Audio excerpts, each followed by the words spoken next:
Hello, heathens. Welcome to a very technically glitchy episode. Um, so tonight I told y'all that we were going to talk about the situation in Iran. And I don't know that a lot of us are aware of it, or if we are aware of it, it's at a very limited level. So there have been wide scale protests over civil rights after a woman was taken into custody by the morality police for having or for wearing a loose fitting hijab, and there was a few strands of hair showing. When she was taken into custody, she ultimately ended up dying.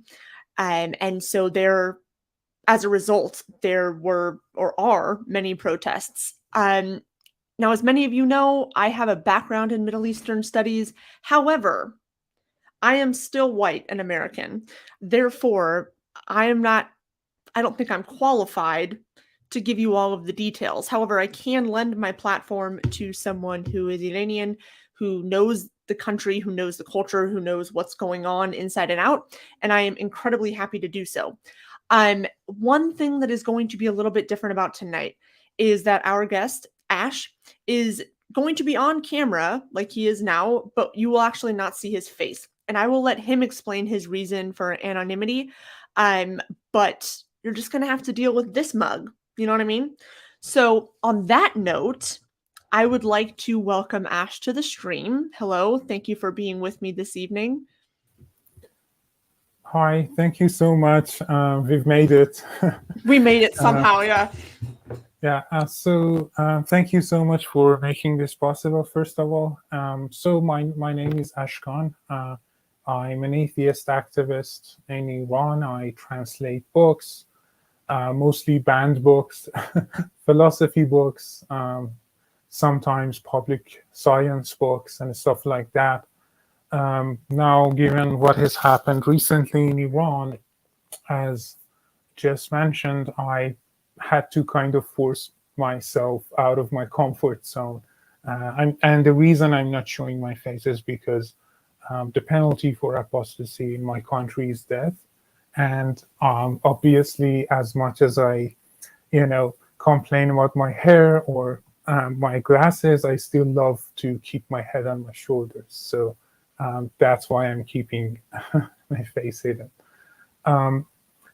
So, do you want me to basically start maybe with a summary of what is happening initially? Yeah, so I was thinking we would start with a summary of what's happening and then maybe take a step back and just give some brief history. But, why don't you summarize what's going on and then we can go from there? Okay, so the very first thing that we should know is that Iran is a theocracy in which religion and the law are the same. So basically, if you're a criminal, you're a sinner, and if you're a sinner, you're a criminal. The two go hand in hand. So there was this young girl who was visiting the capital of Iran, and she leaves the metro station, and she was, on vacation, and then she's arrested by the morality police because she hasn't covered her hair properly per the hijab law, which is mandatory for everyone. It doesn't matter if you're coming from the US or if you're a Christian or if you're Jewish, it's mandatory for all women over the age of 9. So she was taken into custody by the morality police and was taken to the so-called re-education center, and then she died in the custody of the morality police. Now, the police are saying that the reason that she's dead is because she had a previously existing heart condition. She had surgery and stuff like that. And immediately after this narrative, the family came back on live on the news and services outside of Iran with the help of internet, which is now virtually blocked in Iran, so they don't have access. They are isolated, and we should help amplify their voice, and completely denied the narrative that she had any previous history of heart failure or heart condition. So we know that she's dead because of the repressive um, policies regarding women's rights by the theocracy and the theocrats in power, basically. So that's what is happening today. So maybe we can step back a little bit because I could be wrong, but I'm going to assume that the large portion of my audience probably doesn't have a very great or a very strong grip or understanding on the history of Iran. And we don't have to go super far back, but I think it's worth noting that Iran wasn't a theocracy until 1979, Right. after the Iranian Revolution. Before that, it was a monarchy. And maybe you can talk a little bit about what this sort of social situation was like under the monarchy. So prior to 1979, there was this overthrow of what is called the Shah. Basically, it means king. I don't know why everyone within the English speaking word insists on using Shah, but it was a monarchy. There was this king, and people were like, okay, we are giving away our oils for free, and our resources for free to Western countries. Let's nationalize oil. And so they have a free election in which they manage to basically push the king outside and elect a prime minister democratically elected. And what happens is the US has this coup d'etat for the, who knows how many time in Iran, and overthrows a democratically elected prime minister. And then the king comes back, which is the Shah, and the Shah stays in power until before 1979. Now, the political situation is that Shah is more or less dependent on the West, specifically United States, and has support from them. But the social situation is relatively more free for women, especially. So they can be elected, they can hold offices, they can be in the judiciary system, they can even be judges. And so they get more rights, and specifically, they get to participate in public life more or less shoulder to shoulder with men. And when 1979 hits, the Islamic Revolution happens. So that's kind of the background of the situation. Can you speak a little bit to what drove the revolution in 1979? Because as we all know, none of these things pop up out of nowhere, right? There's social, political, economic factors that drive uh, Right. citizens to do something like this. So can you speak a little bit to that?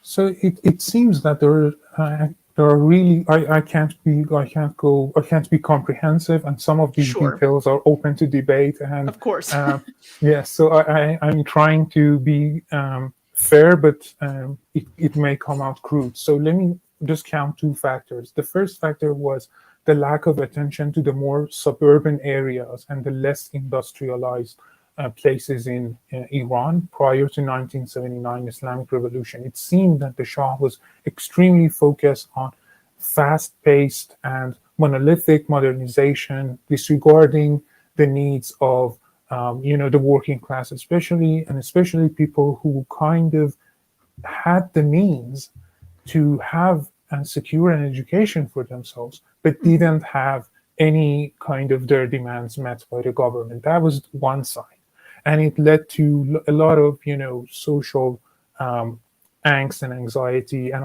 also anger when it came to the Shah and the monarchy in general. The second aspect was that there was basically this strict hold politically on anything which was asking for reform. So actually, the 1979 revolution was an attempt to kind of, you know, moving to something more democratic, and it was later hijacked by the clerics in the service of the theocracy. So part of the revolution was actually an ongoing battle with human rights, with political independence, and trying to establish kind of a more reduced version of a king, because the king was Yeah, exercising too much power. So most people agree nowadays that the revolution was hijacked, basically. So, and sure. that's the system we're having right now. So, Well, and I think it's also interesting to note. I know there's definitely a gap between these two things, but in 1973 there was the oil crisis, right?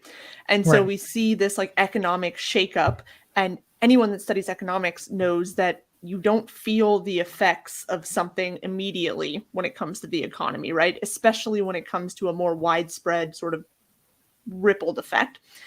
And so it makes sense that 7 years later or some amount of years later, you're going to see the sort of more widespread effects of this economic instability, especially in an economy where um, it's kind of primarily reliant on a single export.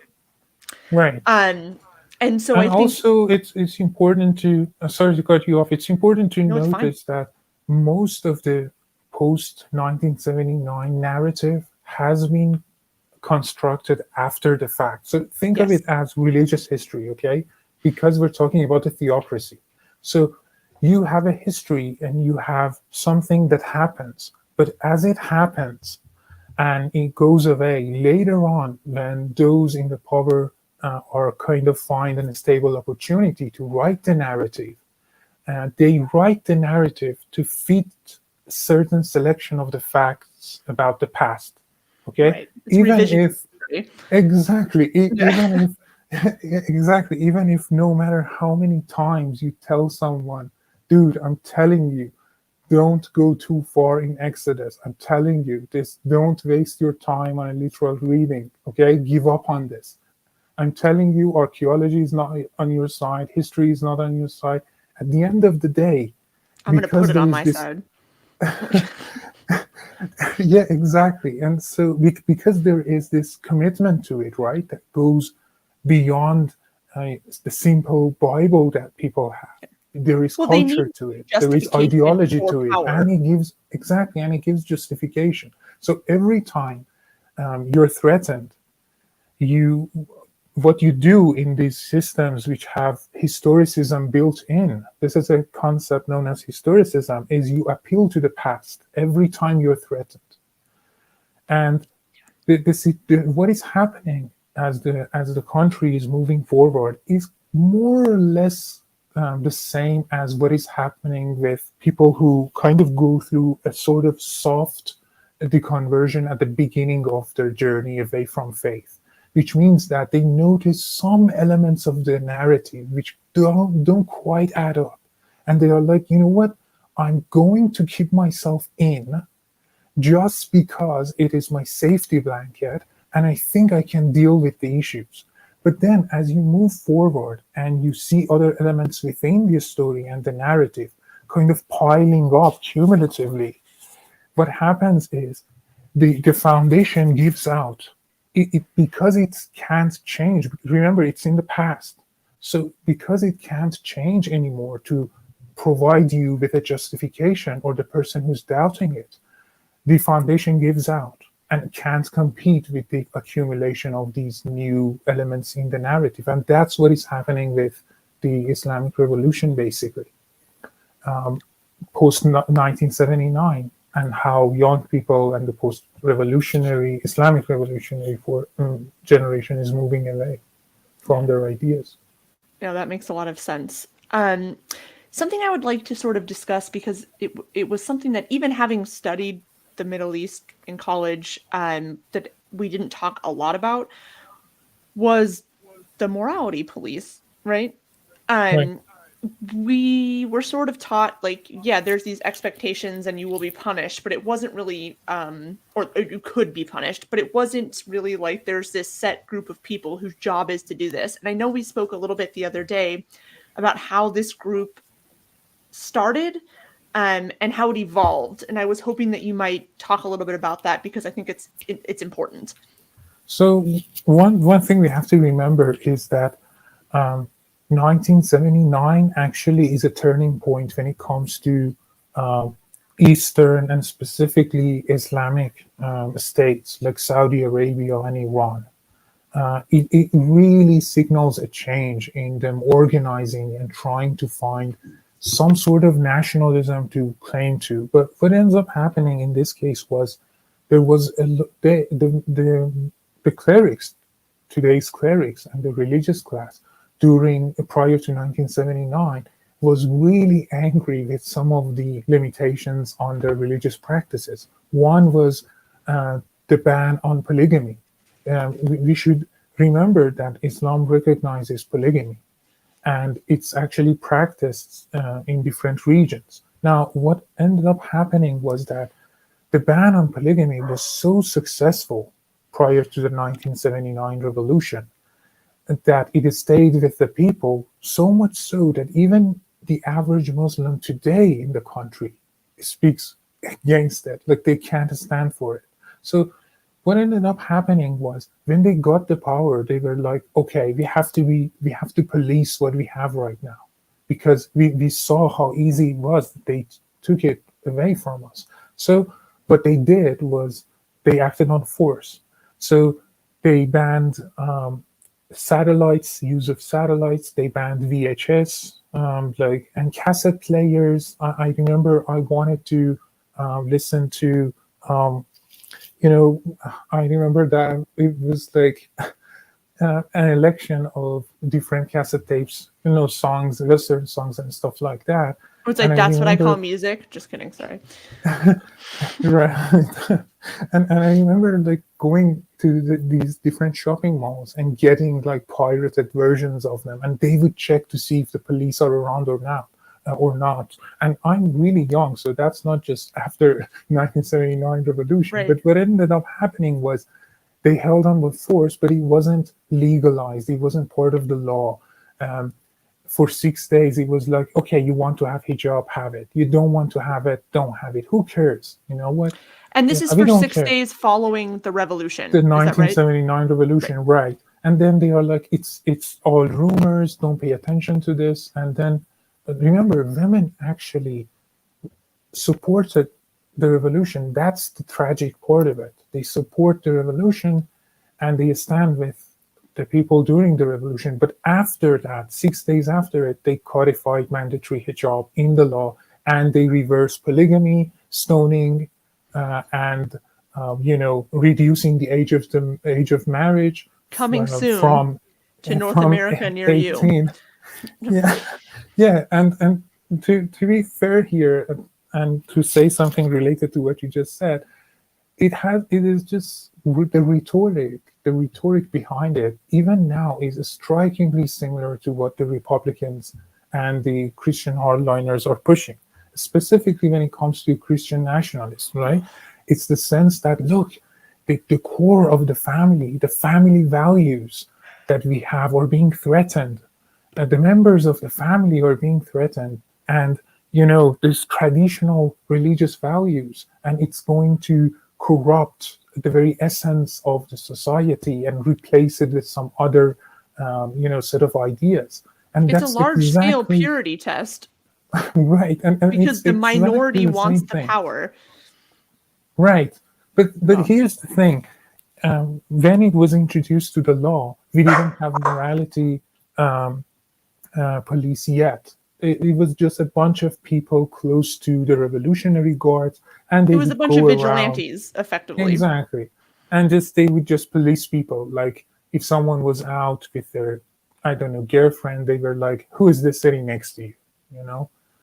Or if someone had a cassette player, they would, okay, they were in trouble back then. They would have been in trouble. But in 2005, it kind of was formally recognized and it started working with a huge funding from the Islamic Republic, from the state. And then it started imposing all these different laws, like the dress code, mandatory hijab, you should cover your hair always, all the time after the age of the 9. So you see like school children going to school and saying before leaving, telling their parents, I don't want to wear this. And they are like, we know, but we don't have any choice. So it's been going on for more than 4 decades. And Iranian women have had enough and they've been basically alone. And remember, as I'm talking, I'm a man. And basically, Iran is the heaven for a patriarch, right? It gives you everything you want.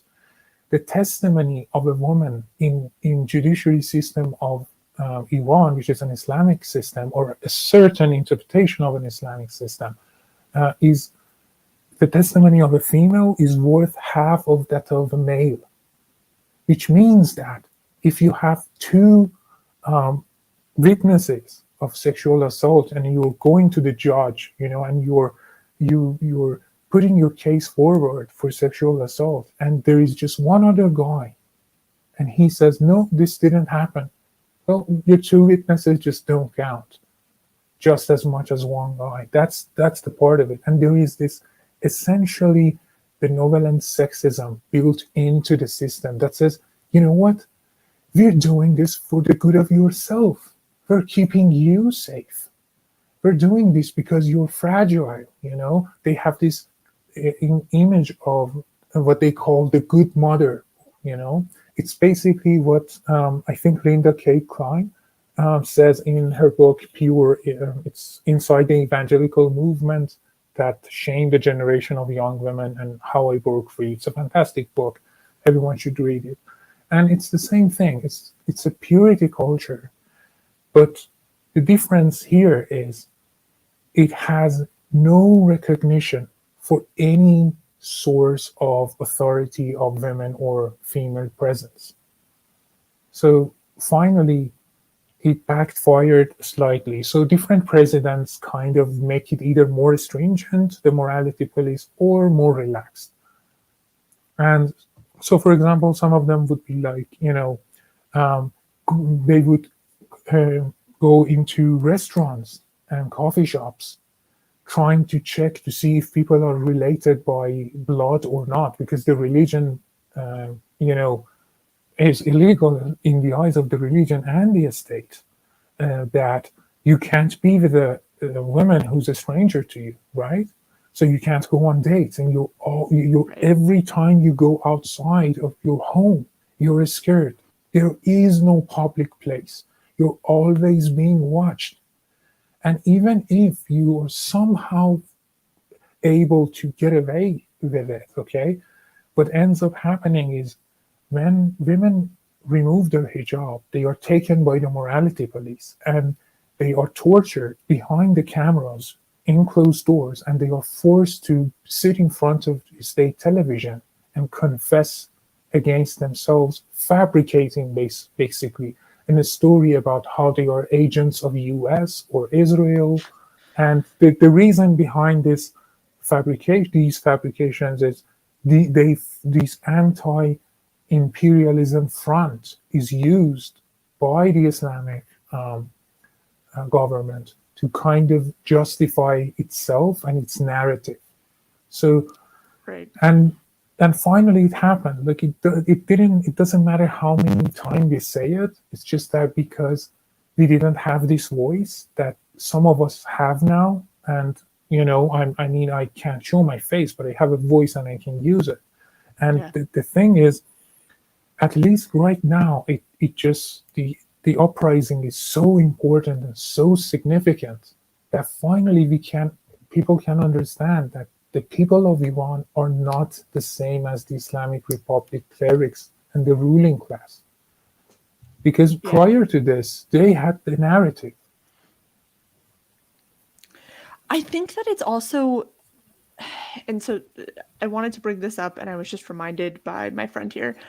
Um, as much as I hate to put it this way, I think it's important that we as Americans recognize the role that our country has played, one, in destabilizing most of the Middle East writ large, but specifically, um, the US staged a coup in 1953, uh, and sort of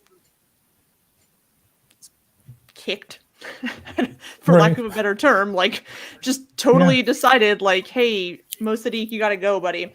Um, because he was supporting Iranian sovereignty. Nationalization of oil and sovereignty. Yeah. Exactly. Yep. And the US was like, oof, yeah, that's not going to work for me personally. And he's like, I took that personally. And I'm making a joke, but it's not a joke because that was a turning point, and it is Right. something that drove the 1979 revolution. And I know that folks are like 1953, 1979, but like it takes time for things to foment and for change to to be seen and like effects to be seen, right? Right, And and so it's like really it's not just important, yeah, right, please. to remember the fact that this was used, this exact incident has and is continued to be used in our textbooks by the official narrative of the Islamic Republic as one of the principal elements of their self-justification authority. It's that, look, we are anti-imperialists. Look what happened to us when US came in and took away our, rights to our own natural resources. So, you know, that is. I mean, it's clear that there is some sort of responsibilities for US, and also let's not forget the UK as well. Like the UK Oh, has a absolutely. really horrific history of meddling in Well, I Iran mean, the and the Middle East. UK is who set up the initial monarchy, if I'm not Right. mistaken. And then like a couple years later, the UK and Russia were like, yeah, whatever, fuck this. And then basically toppled it. So I can only imagine because I live in the United States and I always have. Like and I'd like y'all to imagine this with me. Like how would you feel if you lived in a country where other countries were consistently causing chaos for their benefit that was always at your expense? Right. And just I mean, just think about it like this, okay? Because of the history, it's such a double-edged sword right now that because of this history, no matter what you want to do as someone who is like fighting for your rights, or you Right. want to kind of reform the system. By the way, I have to point this out because if I don't, I will be roasted back with Persian speakers.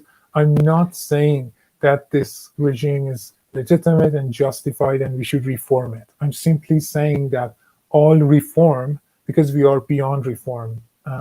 But all I'm saying is that every time you want to have some sort of radical change, and by radical in political discourse, we mean someone who's desiring a substantial change, not someone who's an extremist. So Right. every time you have this demand, the same old history comes back. And the history is correct. We have been victims of imperialism, okay, and repeatedly.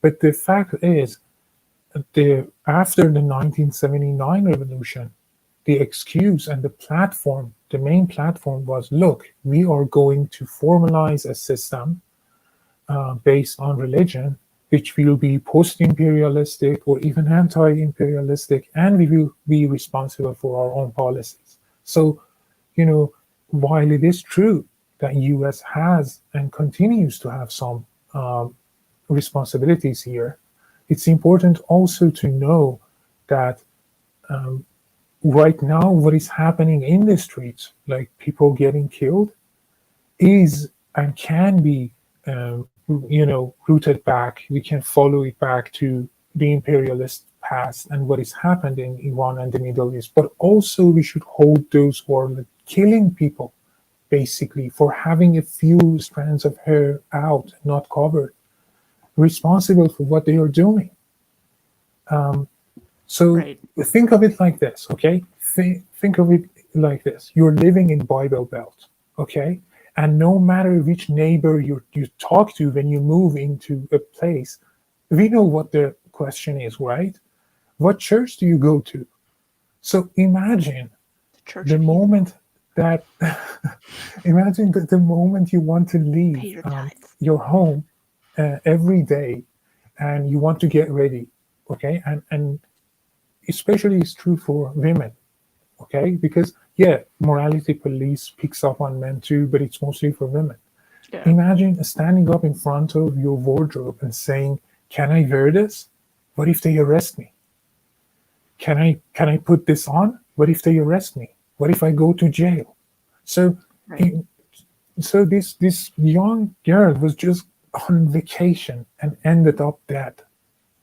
I mean, you know, so that's just there comes a point that you have to acknowledge that it is not time to be worried about the face of the religion anymore, because some people are like, look, don't make it about the religion. And I'm like, I don't care right now.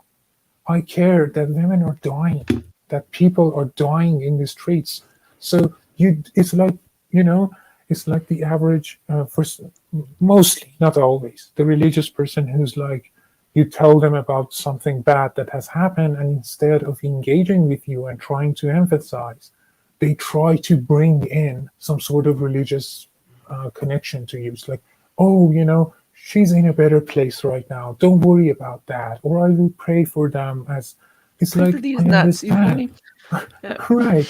And it's like, I understand the sentiment, but could we move beyond that and actually see some empathy here? right. And Yeah. so, and we had these different statements from people who were like, look, we are putting this statement out against them, and we are, this group of people, but we are still, reformers, and we still believe in the system and stuff like that.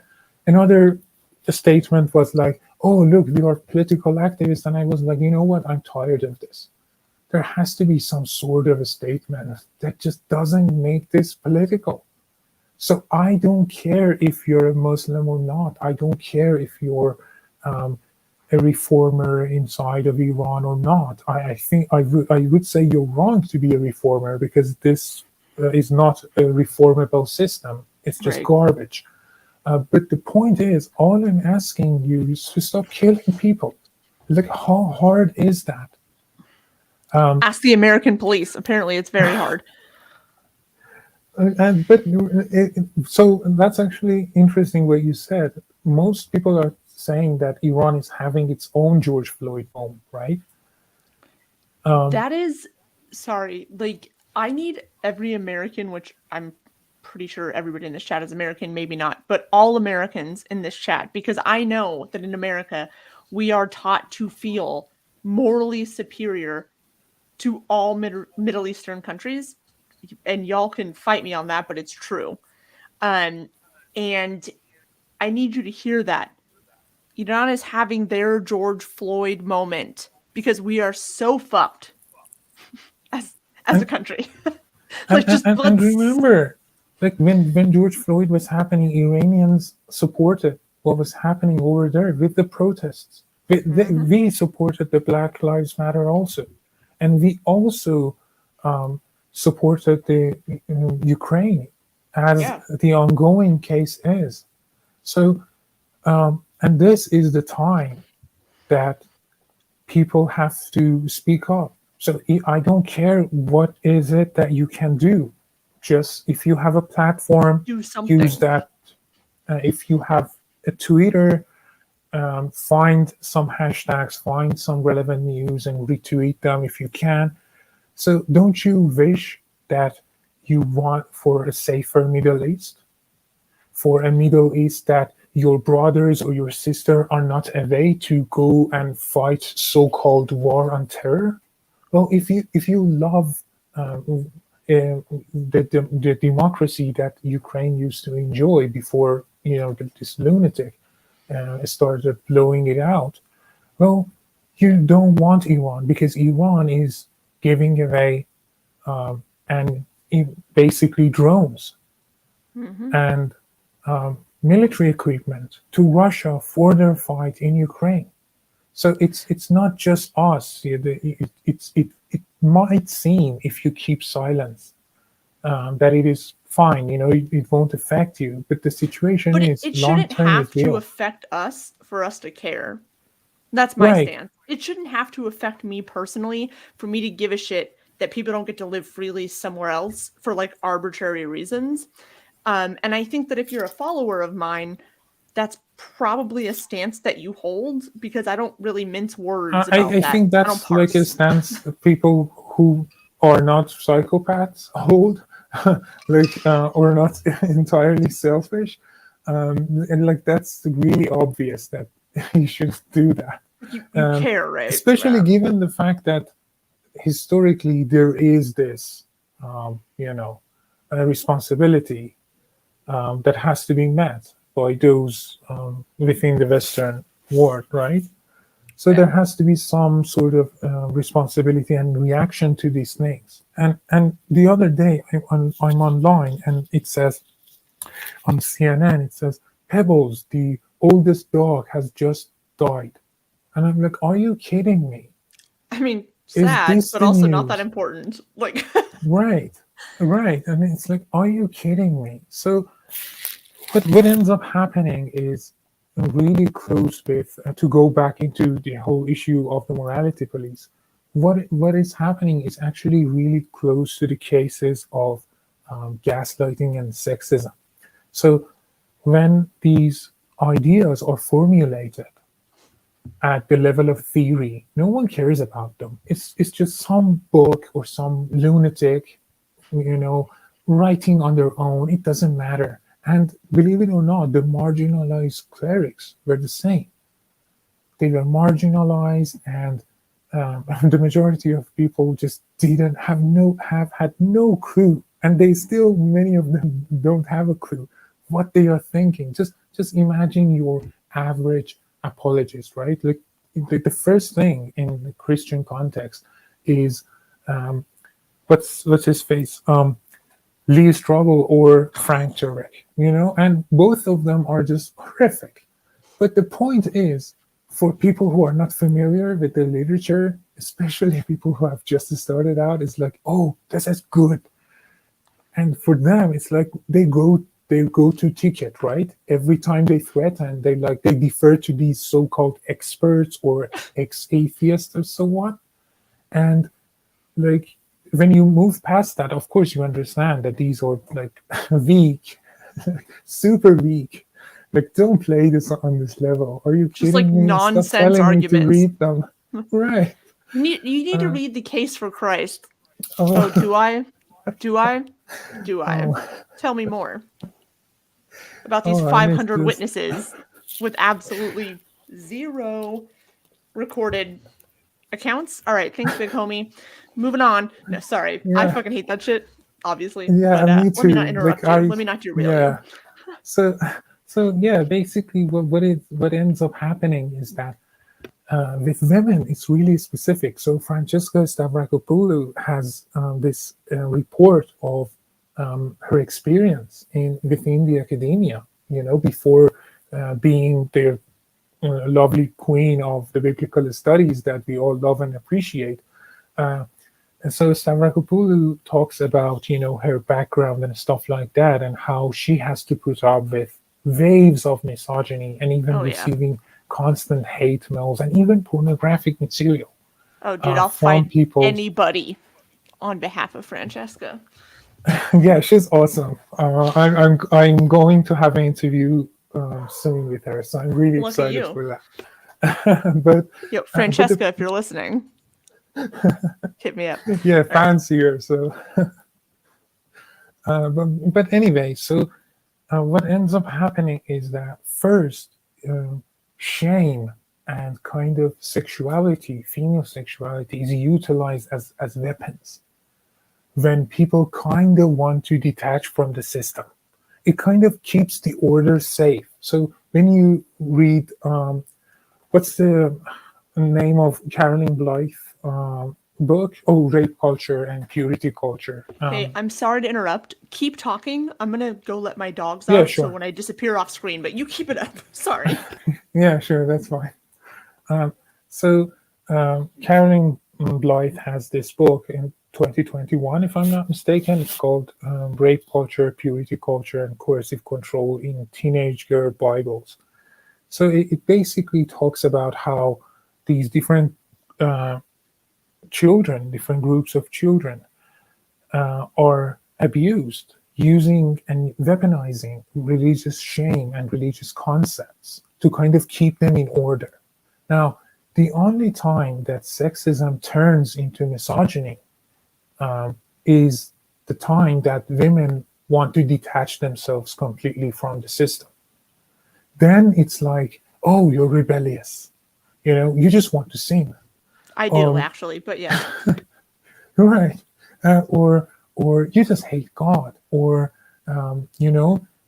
it's just because you love sex. Frank Turek actually says this. I mean, I'm not citing Frank Turek because I'm just trying to make a point because he's too much of a lunatic, and I'm just doing this to for the sake of having some sort of reference in our mind. But the point is, in what is happening with this Islamic Republic is that misogyny is coming to the forefront. Like so today we had reports of a younger, age 16 or 17, who was kidnapped, tortured, and then raped. And then by the way, this was all done in secret behind closed doors. And then she is accompanied by a female agent and a male agent.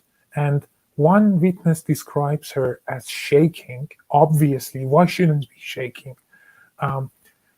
Horrified. Now imagine being in that situation and the rapists and the people who aided the rapists are accompanying you.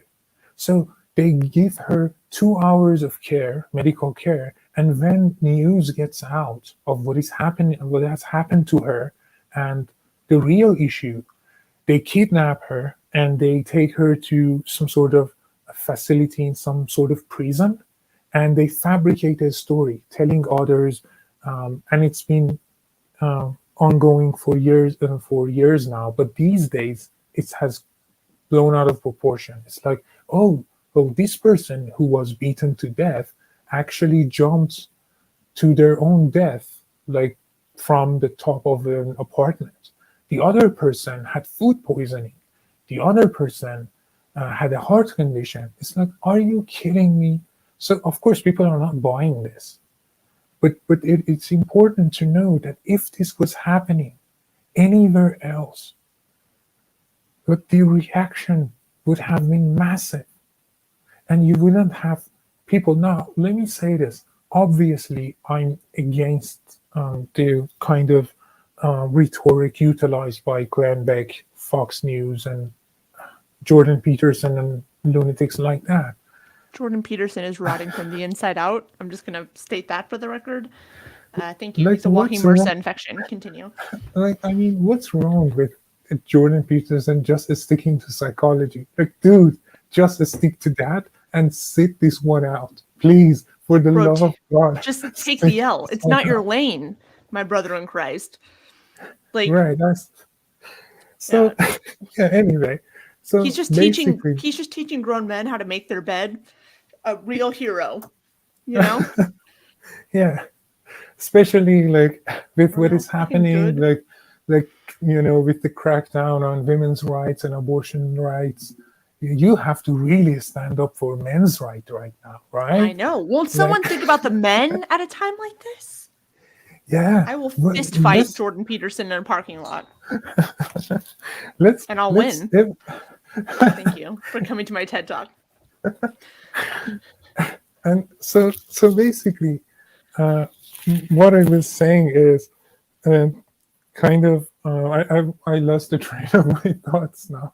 Uh, what was I saying? I forgot what was I saying. I'm sorry. I totally just like It's fine. Oh, sidetracked that. I just saw someone saying misunderstanding lobsters. I'm dead now. Oh, wait, hold on. Hi, Brie. Yeah, literally the So worst. yeah, so I basically, too don't understand lobsters, to be fair, but moving on. yeah, basically, what ended up happening in Iran. So let me find my footing again. Is that it's just that the misogyny is coming to forefront, and no matter what people are doing, it's always the same for women. It's like, look, it's our culture, and it's a lie. It isn't our culture. Hijab is not the culture of Iran. Iran has a rich history. If anyone has a remote understanding of history, even the late antique history or the Sassanid period, even if you get your hands on a book by Fred Donner or Guy Stromso, I think, you kind of understand the late antique history. You're mute, Jess. And you kind of understand what's going on. So it's not part of our culture, okay? It's something that should be and must be up to women. women have to decide. Why is this so hard? Women have to decide what they want to wear. Why is this so hard? If they want to have hijab, fine, have your hijab. If you don't want to, then fine, I don't care. And as far as I can see, there are two sides to this. Either you're in the camp of whitewashing it and staying beside and silent, kind of, or maybe gaslighting, like Mike Winger type, Oh the my some fucking sort god, of bro. right. So you can do gaslighting like that, or you can go into proper human being mode and minimalist moral Mike commitments. Winger, you're a lizard person. Thanks. So here's something funny that I should let you know. Did you know that people actually, some of my friends in religious studies back in Iran, actually watches stuff Muslim believers, hardliners, because they want to have a good laugh.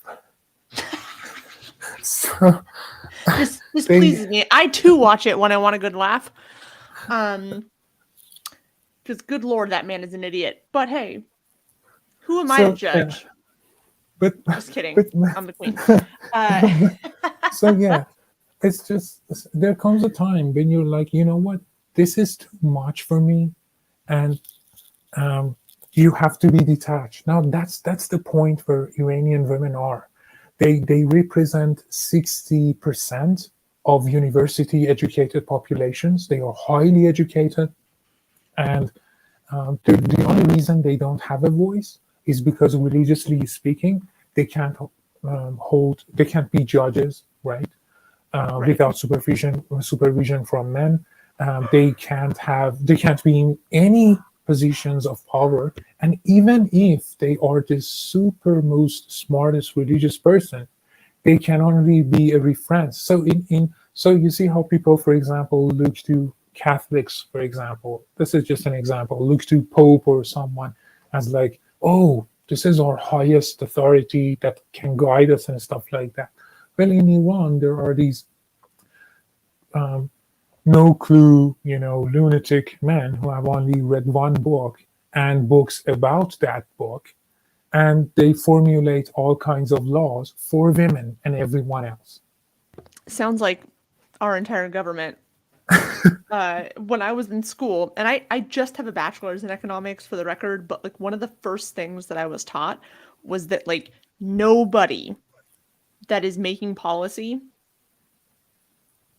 has an econ 101 education. None of them. They don't know, they don't understand. You're going to know more than them by the time you get out of your very first class, and I'll be fucking damned if they weren't right. If they weren't right. They didn't even Yeah. one book. They were like, I don't know, this sounds good. I mean, Cool. so that was what I was saying. Right now I can't remember. I was saying, you know what? I don't care for the rhetoric that's coming out of Fox News and stuff like that, and the idiots like that. But at the same time, I was looking for a better reaction from people like, because I feel close to them, like AOC and Ilhan Omar, and I was like, and then, well, Ilhan Omar she hasn't done enough on this one. And again, not AOC, but to be fair, like, given this context of US, because it's just racism is just so horrifically baked into some parts of US culture and history that it's just so hard for these women to kind of do everything. Like, I remember this reporter one time asking, Ilhan Omar, saying, "Could you condemn forced genital mutilation of women?" And she was like, "How many times should I do this?"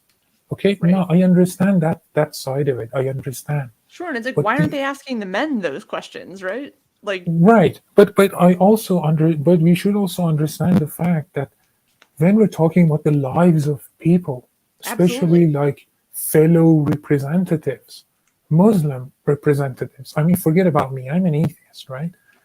If the Muslims who are in their country, human beings, can't feed possibly at least for, I don't know, 10 tweets forget about the backlash and worries of Islamophobia.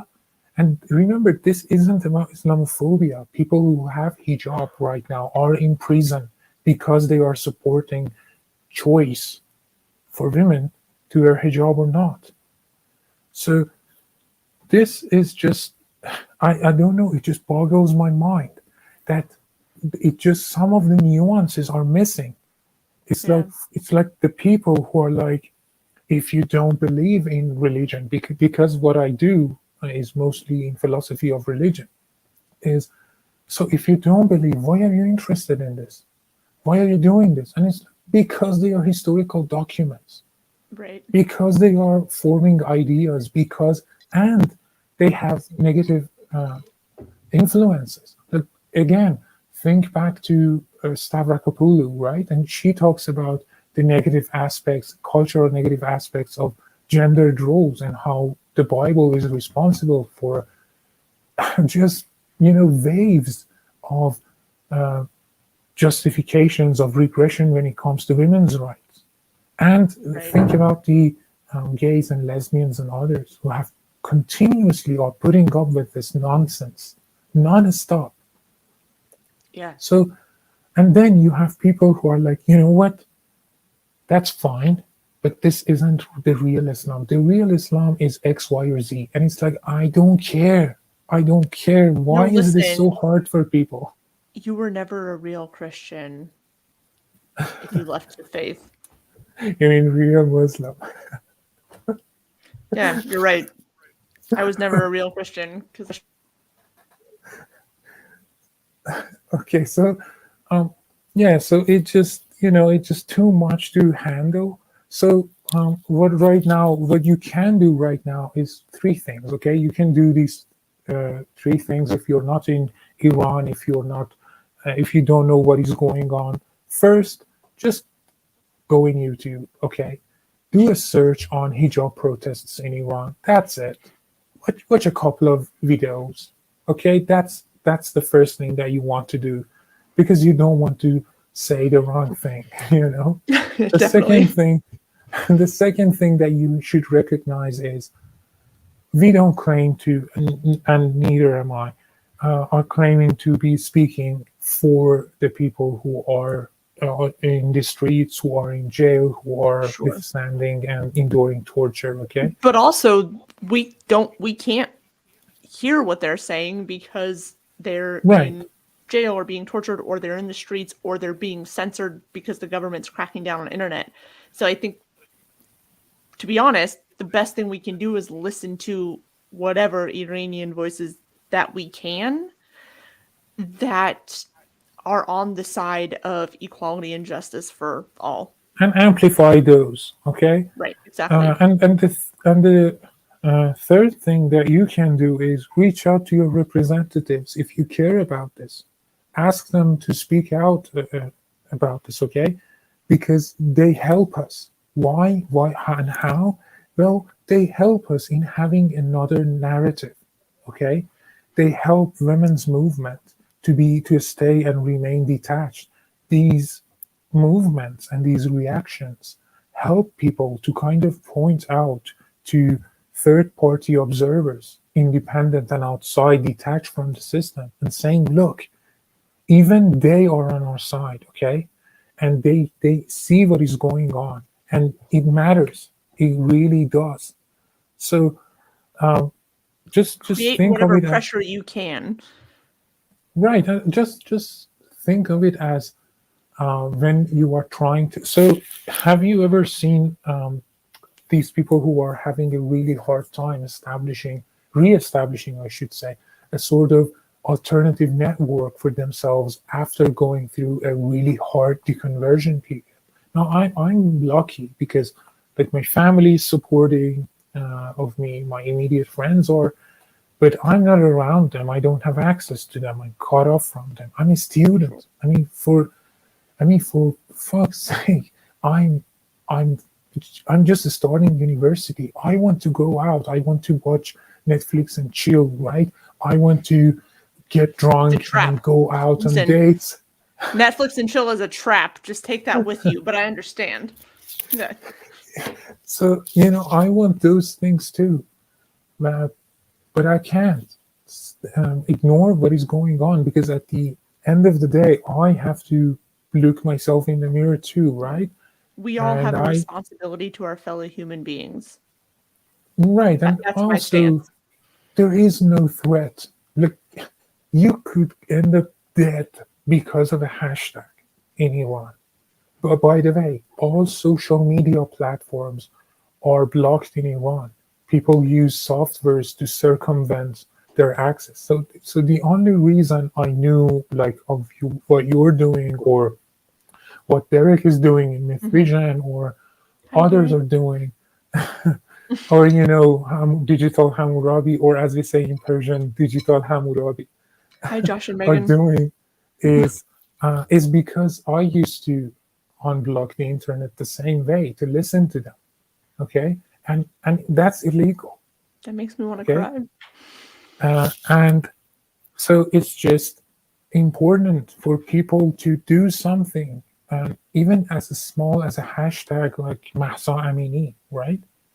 So that's what I wanted to get across, and also like remember, it's also about the post, the after the fact effect, right? So I was Yeah. in contact with this girl in Afghanistan, and she was a feminist activist, and she was really passionate, and she wasn't allowed to go to university and have an education because of hardliner parents that she had, because the parents were raised under the ruling of the Taliban, and now they are Mhm. back in power, right?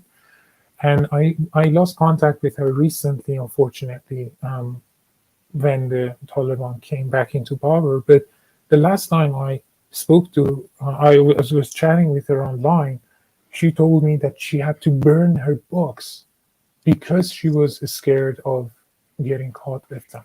And Wow. whom I have no idea where she is, okay?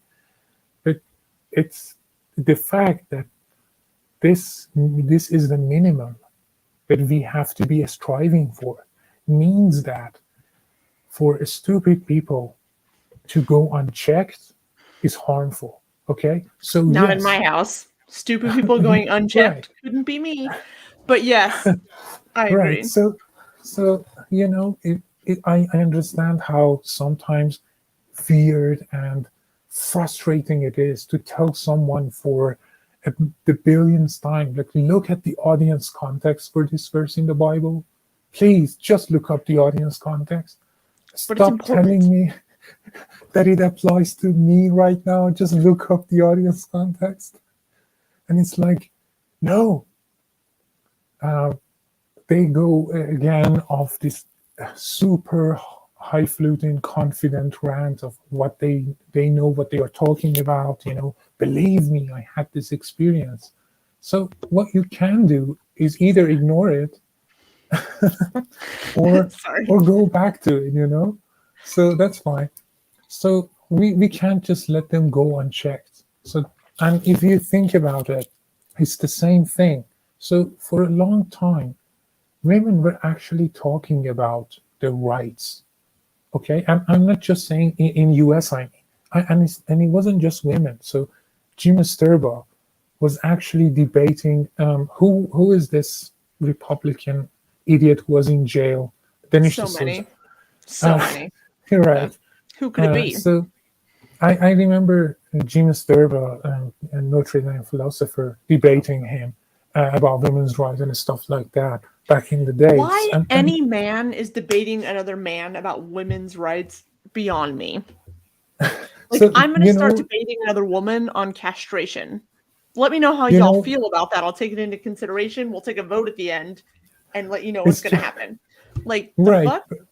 But sometimes it's just so low. Like, if you set the standard of discourse so low that you That you count allow as men winning, to that have that it. you I'm just kidding. right. Sorry. No, Sorry. I mean that if you count, for example, as winning for your side, that you have silenced the other side with a bunch of verses from the Bible and stuff like that, if that's your level of discourse, well, of course you're going to come out of that saying that marriage is between a man and a woman, or um, or just beginning to apologize for regressive policies and pushing for them. Of course, why won't you think that? Of course, you're going to end up thinking that. So, what I'm asking is this: if you care about your fellow relatives who might be soldiers and you want to say for Middle East, if you care about your own uh, standards of conduct as an autonomous human being who is not totally selfish and self-obsessed, uh, try to have a reaction to this, however small, I don't care. Um, Try to vocalize this and amplify this somehow. So the only reason I wanted to actually try and utilize TikTok for this, but TikTok is owned by um, a Chinese company Yeah, that gives TikTok's away a hellhole. information of political activists back to Iran, because China and Iran are like this when it comes to political affiliations. Besties. So, right. So that's the only reason, by the way, that I am not following you, Jess, on TikTok, Well, but I that's am fine. following Yeah, you on no. YouTube. And now that I So, have a little bit more like back right, information, I will make a TikTok about it. I was just like, I don't want to fuck this up. Um, because I'll get crucified if I say the wrong right. thing. And Um, just by the way, check out for what is called NIAC, NIAC.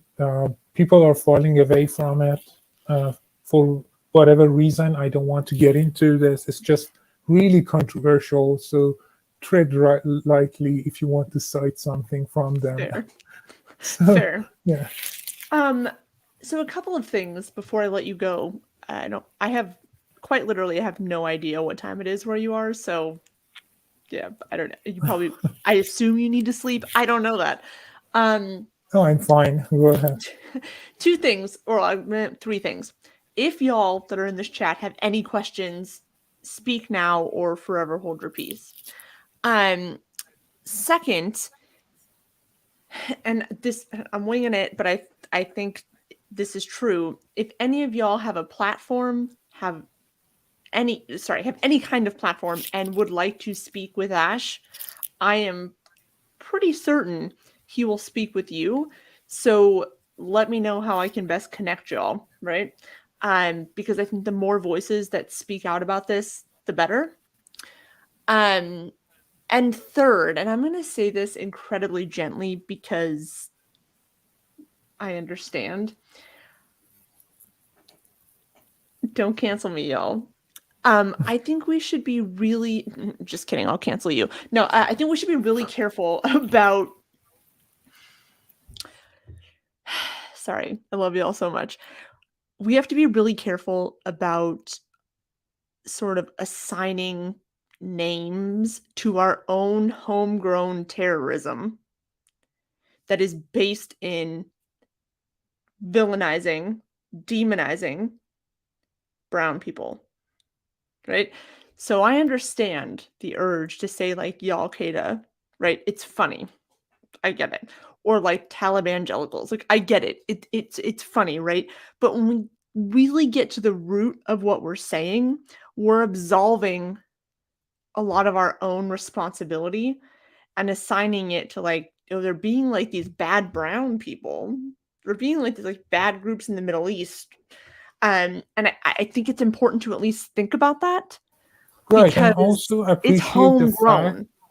that underneath the labels, there's a part of your understanding that needs to be um, engaged with. And if you just stop at the labels, you won't go in. It's just like the person who is like, you know, the only way through heaven is like, I don't know, through some, can I say divine bastard, or is it too controversial? Okay, Look, you're on it's through, my channel? it's, it's like, I don't know, it's, if some people says, the only way to heaven is like through some divine bastard. So obviously the understanding goes beyond that, right? If someone wants to say that, like, it's funny to me, at least this is funny, but this is an understanding that is worth engaging with and understanding the word list. So yeah, I agree with that. You have to go beyond the labels. By the way, someone is asking what is the most effective thing Yeah, I someone in see that. USA can do to actually support us. So there are a couple of things you can do. The first thing is to, if you hear people talking about the Middle East and Iran, remind them how much of a significant gap there is between what the state media of Iran is portraying about itself, boasting about high confidence in high level of religiosity, which we know it is not true. Just as the same, I have to mention, is true about is not true about China claiming that they have a high percentage of atheists. That's false. We know this from a research by Phil Zuckerman of Pitzer College, who works on secular sociology, that this is false. So just point this out to them, okay?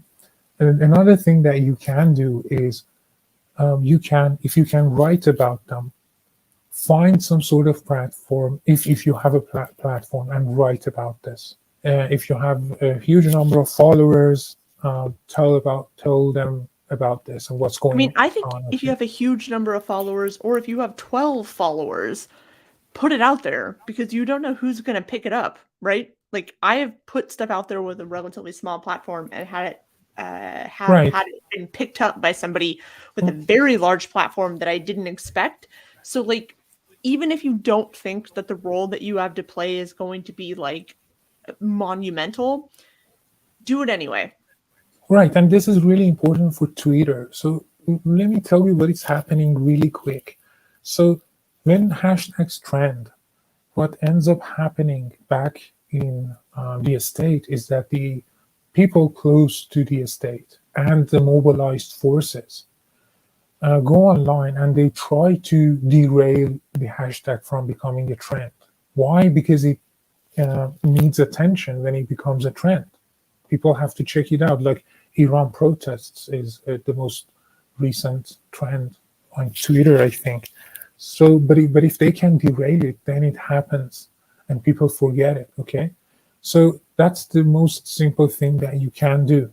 But in order for you to do that, I would advise you to go, for example, and check out Amnesty International Iran Twitter's page, or for example, Human Rights Watch Iran Human Rights Watch page, so that you know that you're not amplifying the wrong voices, because there are um, cultish, even terrorist groups outside that are really loud right now. So you have to really be careful what you're doing.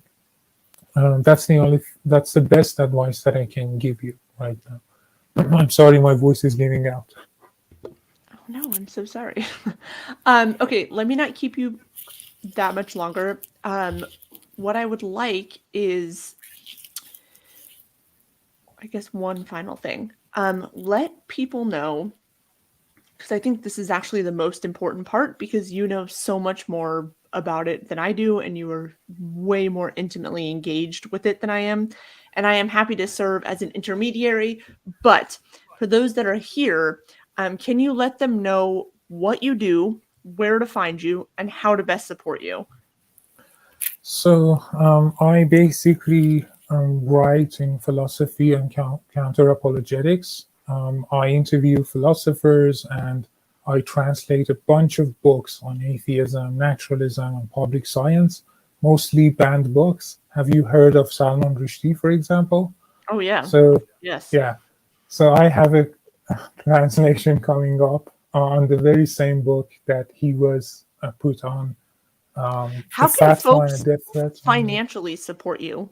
Because like And this work that you're doing is incredibly important. Um, is there a way? so for people who want to support my work, they can check out the link in my Twitter bio. And I'm Um, putting also his link tree in the show notes. I couldn't do it before the show, but I will do it okay, after because I was in my car. yeah. So if you check that out, my English blog has a place that you can see my activities and you can donate if you wish. Also, there's another thing that I want to say. if you think that you can help me with editing stuff and proofreading stuff, let me know, because I am constantly writing and putting out articles about these issues, and I would welcome a friendly hand on this. And also, Sorry, the do you mean final, like proofreading your English versions? right, yeah, and Okay. helping me with editing, because sometimes I assume something that the Western audience doesn't know, right? Oh no, that's And great. someone else, I just want people to know, right, like, because like there's probably a number of people in the chat that could do it in English but could not do it in another language. So like, just right. good for them to know. And also, the very final thing I want to say is that if you are interested about this and to learn more and read more about this, really recently created a Substack account. Just it's my name, Ashkhan Roshan, and at substack.com. And I just posted my first article, which is really more comprehensive, going into details about how Chinese feminists have been through the same thing, okay? And how the Islamic Republic wants to basically block the internet and limit it to a selection few inside locally. No access to the outside world, okay? Think of it as China, okay? And we have to do something before that happens. So right now I am trying my best to just publish as much as I can in Persian also, because my all my translations and all my books, everything I do is publicly available in Persian for people, Persian speakers, Afghanistan, Iran, Tajikistan, everywhere, to read it. And I have to act fast. What if tomorrow they don't have access to internet, as they don't have right now in Iran? So thank you for listening. Thank you, Jess, for having me Oh, my so pleasure. I'm much. yeah. I Yeah. wish there was more I can do. Like whatever I can do, I want to do it. Um yes, so please, I beg of y'all, even if it's you stop supporting my work so you go support his work, do that. Like full stop, because that is way more important than what I'm doing over here. Um, so whatever it is that you can do to support him and his work and Iran and feminists, please, please, please do that, So because I have to say two things. The first is I have created really recently an English channel on YouTube, and I will be making proper content soon. And just to take you up on your offer of help, I will be having Jess with me when I will be interviewing Francesca. So oh my that god, I would can't be wait. perfect. I cannot wait. And I'm gonna yeah, fangirl so hard. You're gonna be like, get the off my last thing channel. I want to say is a quote. I love this quote so much by Cheryl Crimera, I think. And she says, feminism is the radical notion that women are human. Yeah, So thank you so much. thank you. Um, sorry, this is sort of housekeeping at the end of this episode. First of all, thank you so much for being here. Thank you for being so flexible. I was incredibly flaky for the earlier part of our of our communication. Um, not intentionally, but whatever. And you stayed It's on me okay. to like get shit done, and I very much appreciate that. Um, that all being said, again, please go support Ash. Please, like, subscribe, like, do whatever, all of the things. This is incredibly important. It's incredibly important. So please do that. Now, aside from that, just a quick note on housekeeping. Tomorrow night, I will be live again. It will be another live stream. It will be at 6:30 PST with Kevin Nye. He wrote a book called Grace Can Lead Us Home: A Christian Call to End Homelessness. We're going to talk about that book. He works with the unhoused communities, I should say, every day, and he has for years. And in fact, he gave up his original desire to be a clergy member in order to affirm the LGBTQIA community and also to work with homeless populations or unhoused populations. He is a gem. Y'all know that I do not get behind Christians very often. Try ever. Um, But that will be tomorrow night at 6:30 PST. So please come. Hopefully it'll be a little less glitchy than this time. I should be home earlier. But circle back. Ash, can you let them know what, or put it in the chat or however you want to do it, what your YouTube is, and then I will edit our description later and put all the links in. So the recent English one is by Convention Caller. It's part of the Lucretius poem on materialism. Being interested in philosophy, that's why I chose By Convention Caller. It talks about how atoms and void, we are nothing but atoms in the void. By Are you convention, able to substance. put the Okay, I should be. Give me a. if not, you can message it to me and I'll put it in there. I just want to make sure I get it right so that people subscribe to the right channel. And in the meantime, thank y'all so much for dealing with my boomer ass that doesn't understand technology and can't work it. You know, I'm trying real hard, super duper hard. I have his link tree. I will put it in the show notes, so everything should be there. It was just that I was in my car prior to this, so I couldn't do anything because I was driving. You know, which, like, whatever, it wasn't that great. So hold on, copy, comments. All right, y'all. Here you go. Like, subscribe, do all the things. I thought there was something else I was gonna say, but at this moment I can't recall. So, I am incredibly excited to talk to Francesco with you. You Yeah, me necessarily too. don't have to do that, but should you invite me, I will be there with bells on, my brother. Oh, 100%. Can't wait. Also, if there's anything else that I can do moving forward, please let me know. I know this stream was a little glitchy because, again, boomer, my producer's not here. I am simply good at getting people to agree to speak with me. I'm not good at anything else that has to do with technology. This was really great. It was awesome. And Also, yeah. Also, not just for Francesca, but later on, I just watched your really recent talk with Moss. Oh, that was awesome. I love her book, Candida, by the way. she's Yeah. amazing. So She's yeah, I amazing. hope we see more of that. But yeah, definitely let's do the one on Francesca. Absolutely. Yeah. So I have, again, I think more housekeeping. Coming to my Patreon soon will be my interview with Brad Onishi. Really good. Love it. Coming to my YouTube will be my interview with Mason Menenga, the internet's youth pastor. Y'all already know. And coming up, I will be doing an interview with Andrew Seidel. I have another interview with Julie Ingersoll. I have an interview with Dan Conger. And then I am scheduling an interview with Jamar Tisby to talk about evangelical complicity in racism throughout history. It's just like right up my alley, you know? Can't wait. Can't wait. Gonna wreck shop.